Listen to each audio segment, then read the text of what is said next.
प्यारे दोस्त, बहुत बहुत स्वागत है आपके अपने चैनल यूजीसी नेट साहित्य दर्पण में। तो फ्रेंड्स, आज की क्लास में हम इकाई 6 को लेकर आए हैं। इकाई 6 में उपन्यास विधा हमारी लगी हुई है, जो कि परीक्षा की दृष्टि से बहुत इंपॉर्टेंट है। ये यहाँ से जितने भी उपन्यास है, अब हम उनका भी अध्ययन देखने वाले हैं। इससे पहले मैं कहना चाहूँगी कि यदि आप चैनल पर न्यू है, मेरी वीडियोज़ को पहली बार देख रहे हैं, तो चैनल को सब्सक्राइब कर लीजिए, साथ ही साथ बेल आइकन को प्रेस कर लीजिए, ताकि मेरी हर आने वाली वीडियो का नोटिफिकेशन आपको सबसे पहले प्राप्त हो। और एक बात और कहना चाहूँगी कि इस चैनल के माध्यम से हम यानी कि यूजीसी नेट जेआरएफ सेट की तैयारी कर रहे हैं। तो आपको यदि और भी वीडियोस देखना है और यूनिट के, तो आप इकाई 1, इकाई 2, इकाई 3, इकाई 5, इकाई 7 और साथ ही साथ कुछ प्रीवियस ईयर क्वेश्चन और मॉक टेस्ट भी हम कर रहे हैं। तो आप चैनल के प्लेलिस्ट में जाकर वहाँ से वीडियो को देख सकते हैं। चलिए चलते हैं हम आज अपनी क्लास की ओर। और एक बात और कहना चाहूँगी फ्रेंड्स, मैं बहुत मोटिवेट हो रही हूँ आपके प्यारे प्यारे कमेंट से। आपने जो मेरा उत्साह बढ़ाया है, उसके लिए बहुत बहुत आभार। तहे दिल से मैं आप सभी जितने भी मेरे सब्सक्राइबर हैं, सबको मैं धन्यवाद कहना चाहूँगी। चलिए चलते हैं अपनी क्लास की ओर। आज हम देखने वाले हैं उपन्यास देवरानी जेठानी की कहानी। यहाँ पर फ्रेंड्स हम महत्वपूर्ण तथ्यों का ही अध्ययन कर रहे हैं। तो इसका जो प्रकाशन वर्ष है इस उपन्यास का 1870 ईस्वी माना गया है। इसके लेखक कौन हैं? लेखक हैं पंडित गौरीदत्त शर्मा हैं। इनके हम प्रमुख पात्रों की बात कर लेते हैं। तो जो प्रमुख पात्र हैं वो सर्वसुख हैं। सर्वसुख जो है मेरठ के अग्रवाल बनिया हैं, और सर्वसुख ही इसके प्रमुख पात्र माने गए हैं। फिर मुंशी तिकत नारायण आते हैं। फिर आते हैं सर सहाय काबली, ये पात्र हैं। दौलत राम है, जो कि सर्वसुखलाल का बड़ा बेटा है दौलत राम। इसकी पत्नी ज्ञानो है। इसके भी 2 बच्चे हैं, एक कन्हैया है, मुलिया है। और फिर छोटे लाल है, जो कि दौलत का सर्वसुखलाल का छोटा बेटा है, और इसकी पत्नी है आनंदी। ये तो जो उपन्यास है फ्रेंड्स, इन्हीं 2 ज्ञानो और आनंदी पर ये उपन्यास आधारित है, देवरानी जेठानी की कहानी। और फिर छोटे लाल, पत्नी आनंदी, इसके भी बच्चे हैं 2 नन्हे मोहन, एक नन्हे है और दूसरा मोहन है। फिर इसके पात्र आते हैं इस उपन्यास के। पार्वती है, जो कि बड़ी बेटी है सर्वसुखलाल की, और सुखदेई है, छोटी बेटी है सर्वसुख की। फिर इसकी हम कुछ विषय वस्तु देख लेते हैं कि यह उपन्यास किस पर लिखा गया है, किस पर आधारित है। और बताना चाहूँगी कि यह हिंदी का पहला उपन्यास भी माना गया है, देवरानी जेठानी की कहानी। इसमें स्त्री शिक्षा को बढ़ावा दिया गया है। इस उपन्यास में यह उपन्यास प्रत्येक घर घर की कहानी को दर्शाता है। घर घर की कहानी को चित्रित किया गया है। स्त्रियों में मतभेद की भावना को दिखाया गया है, और लालच स्वार्थी रिश्तों को दिखाया गया है इस उपन्यास में, देवरानी जेठानी की कहानी में। अब हमारा दूसरा उपन्यास आता है परीक्षा गुरु आता है। परीक्षा गुरु लेखक लाला श्रीनिवास दास जी हैं। और परीक्षा गुरु की बात करूं तो इसका जो प्रकाशन वर्ष है वो 1882 ईस्वी माना गया है। और आचार्य शुक्ल जी ने इसे हिंदी का प्रथम उपन्यास भी माना है। और परीक्षा गुरु अंग्रेजी ढंग के उपन्यासों के आधार पर लिखी गई है, ऐसा आचार्य शुक्ल जी मानते हैं परीक्षा गुरु उपन्यास के संबंध में। फिर हम देख लेते हैं इसके जो प्रमुख पात्र हैं तो कौन हैं। तो प्रमुख पात्र है लाला मदन मोहन है, उनकी पत्नी है कामनी, और ये दिल्ली के एक रईस हैं लाला मदन मोहन।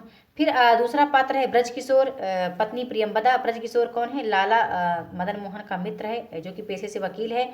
फिर चुन्नी लाल हैं, शंभू दयाल हैं। तो ये दो जो पात्र हैं चुन्नी लाल और शंभू दयाल, ये दोनों ही क्या करते हैं? चापलूसी का काम करते हैं। किसकी चापलूसी करते हैं? दोनों मदन मोहन की चापलूसी करते हैं। ठीक है। फिर 2 और पात्र हैं, बाबूलाल हैं, बैजनाथ हैं। फिर और पात्र एक हैं मिस्टर ब्राइट हैं, जो कि अंग्रेज दुकानदार हैं इसमें। फिर हम इसकी विषय वस्तु को देख लेते हैं। तो यह उपन्यास 41 छोटे छोटे प्रकरणों में विभक्त है। पूरा उपन्यास नीतिपरक और उपदेशात्मक है। ये इंपॉर्टेंट है कि यह उपन्यास नीतिपरक है और उपदेशात्मक भी है। ठीक है। अब कुछ और हम बात करते हैं। परीक्षा गुरु की कथा वस्तु दिल्ली के एक रईस एक सेठ के बेटे मदन मोहन की कहानी है। मदन मोहन पाश्चात्य सभ्यता एवं भौतिकवादी चकाचौंध से प्रभावित होकर गलत संगति में पड़ जाता है, और अपनी सारी संपत्ति गलत कार्यों में नष्ट कर देता है। अंत में उसका एक मित्र है, बहुत ही सज्जन मित्र है, ब्रजकिशोर है। ब्रजकिशोर उसे धीरे धीरे सुधारने का प्रयास करता है और अंत में मदन मोहन सुधर भी जाता है। यहाँ पर लेखक का दृष्टिकोण सुधारवादी एवं तथा उपदेशात्मक है। लाला श्रीनिवास दास जी स्वयं स्वीकार करते हैं कि उनकी यह रचना अनुभव द्वारा उपदेश मिलने की एक सांसारिक वार्ता है। इस उपन्यास की सबसे बड़ी विशेषता यह भी है कि इसमें जीवन की क्रियाकलापों एवं व्यापारों को कथा वस्तु का आधार बनाया गया है। ये यहाँ कुछ महत्वपूर्ण तथ्य था इस उपन्यास के संबंध में, तो हमने बता दिया। चलिए आगे नेक्स्ट चलते हैं। हमारा अगला उपन्यास है गोदान है, लेखक मुंशी प्रेमचंद कृत। बहुत ही इंपॉर्टेंट उपन्यास फ्रेंड ये माना गया है और इसका जो प्रकाशन वर्ष है 1936 ईस्वी है। पात्रों को समझने से पहले मैं गोदान के संबंध में कुछ आपसे बताना चाहूँगी। गोदान प्रेमचंद का सर्वश्रेष्ठ उपन्यास है जो भारतीय कृषक की संघर्ष गाथा को यथार्थ रूप में प्रस्तुत करता है। इस उपन्यास का शिल्प भी बेजोड़ है। इसका कथानक यद्यपि विस्तृत है तथा अपने भीतर दो कथाओं का समावेश किए हुए है, यानी इसमें दो कथाएं साथ साथ चलती हैं, दो गांवों की कथाएं हैं। तो एक शहरी कथा है, एक ग्रामीण कथा है और इसमें इनमें से एक कथा ग्रामीण पात्रों की है, एक शहरी पात्रों की, नगरीय पात्रों के जीवन को व्यक्त करती है। दोनों कथाएं समानांतर चलती हैं। दोनों कथाओं को जोड़ने का सेतु कौन करता है? एक इसमें पात्र हैं राय साहब, अमरपाल हैं। दोनों कथाएं अनेक अनेक स्थानों पर जुड़ती हैं। यानी गोदान की जो कथा है इसमें दो अवध प्रांत के दो गांवों सेमरी और बेलारी की कथा है और प्रेमचंद्र जी भली भांति जानते थे कि गोदान उनको पूरे राष्ट्र का प्रतिनिधि उपन्यास बनाना है, यानी उन्हें गोदान को पूरे राष्ट्र का प्रतिनिधि उपन्यास बनाना है। इसलिए वह सेमरी और बेलारी गांव के भौगोलिक और सांस्कृतिक चित्रों का चित्रण नहीं के बराबर किया है, जबकि पात्रों के चरित्र चित्रण का जैसा उन्होंने उभारा है वह दर्शकों के लिए सराहनीय रहा है। चलिए हम इसके प्रमुख पात्रों की बात कर लेते हैं। तो इसमें जो प्रमुख पात्र आता है वो होरी है और होरी ही इस उपन्यास का नायक भी है। ठीक है, गोदान का प्रधान पात्र होरी जो कि अवध प्रांत के ग्राम बेलारी का 5 बीघे का कृषक है। इसके पास कितनी जमीन है? सिर्फ 5 बीघे की है। और प्रेमचंद्र ने होरी के रूप में एक अमर पात्र की सृष्टि की है जो भारतीय कृषक वर्ग का प्रतिनिधित्व करता है। होरी के चरित्र में उपलब्ध दो गुण भी विद्यमान हैं। एक तो वो कृषक वर्ग का एक उसकी शाश्वत गरीबी और परिश्रम करने की दृढ़ शक्ति है जो कि वास्तव में प्रेमचंद के व्यक्तित्व से मेल खाती है। फिर इसका जो और पात्र है, दूसरा पात्र कौन है? इसमें धनिया है। धनिया जो कि इसकी पत्नी है, इसकी होरी की पत्नी है।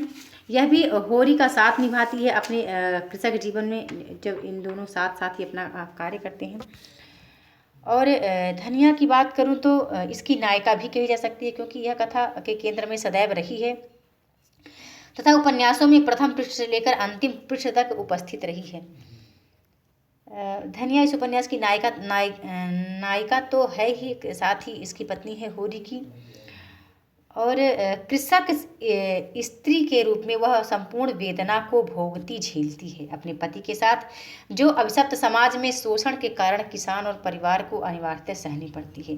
धनिया का चरित्र भारतीय ग्रामीण नारी का प्रतिनिधित्व करता है। फिर इसमें एक और पात्र आती है, झुनिया भी है। फिर एक पात्र है गोबर है। गोबर कौन है? नायक का पुत्र होता है गोबर। यह इसका भी चरित्र बहुत अच्छी तरीके से प्रेमचंद जी ने उभारा है। यह एक नई पीढ़ी का किसान है जिसमें प्रगतिशील चेतना विद्यमान है।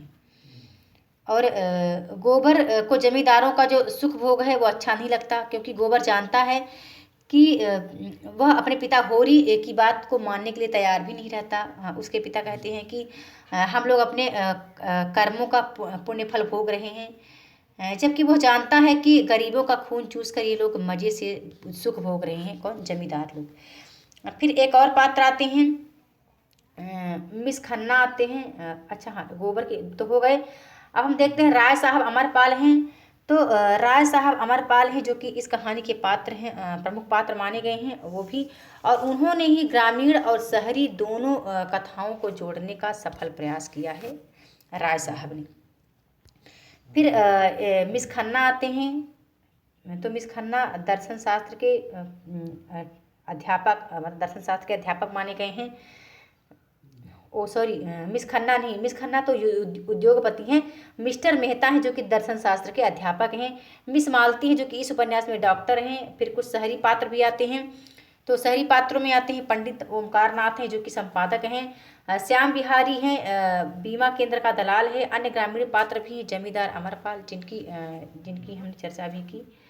अमरपाल सिंह हैं, नोखे राम हैं, पटेश्वरी है, झिंगुर सिंह हैं। तो बताना चाहूँगी फ्रेंड्स, यह जो उपन्यास है पात्रों की संख्या गोदान में कुछ अधिक हो गई है। लगभग 70 पात्र गोदान में हैं और प्रेमचंद्र ने प्रत्येक पात्र की बाह्य रूपरेखा एवं उसके आंतरिक गुणों का उद्घाटन बड़े मनोयोग के साथ किया है। गोदान के संवाद पात्रों के मानसिक स्थिति के अनुकूल हैं। उनमें संक्षिप्तता है, सजीवता, प्रवाहमयता जैसे गुण विद्यमान हैं। कहीं कहीं पर संवाद अधिक लंबे हो गए हैं, विशेष रूप से वहाँ जहाँ वे दार्शनिक विवेचन करते हैं। गोदान की भाषा की बात करूँ तो भी पात्रानुकूल है, यानी भाषा पात्रों के अनुकूल है। गांव के पात्र ग्रामीण भाषा एवं ग्राम्य शब्दों का प्रयोग करते हैं, जबकि नगर के जो पढ़े लिखे पात्र हैं अपनी भाषा यानी अंग्रेजी का प्रयोग करते हैं। प्रेमचंद्र की शैली मनोभाव के अनुसार बदलती है। पात्रों का विवरण देते समय वे रेखा चित्र शैली का भी प्रयोग करते हैं। तो विषय वस्तु का विवेचन करते समय विवरणात्मक शैली का प्रयोग भी, कहीं कहीं पर उन्होंने भावनात्मक शैली का भी प्रयोग किया है, तो कहीं अलंकारिक शैली का प्रयोग करते दिखाई देते हैं। अतः हम कह सकते हैं कि गोदान शिल्प की दृष्टि से भी एक सशक्त उपन्यास है। पाठकों पर अपने उद्देश्यपूर्ण कथानक के माध्यम से प्रेमचंद्र अमित छाप छोड़ने में सफल रहे हैं। तो यहाँ हमने देखा कुछ महत्वपूर्ण तथ्य इन उपन्यासों के संबंध में। फ्रेंड्स, मैं जल्द मिलती हूँ अपने नेक्स्ट वीडियो में न्यू टॉपिक के साथ। तो आपको आज की वीडियो कैसी लगी कमेंट करके जरूर बताना। वीडियो देखने के लिए बहुत बहुत धन्यवाद।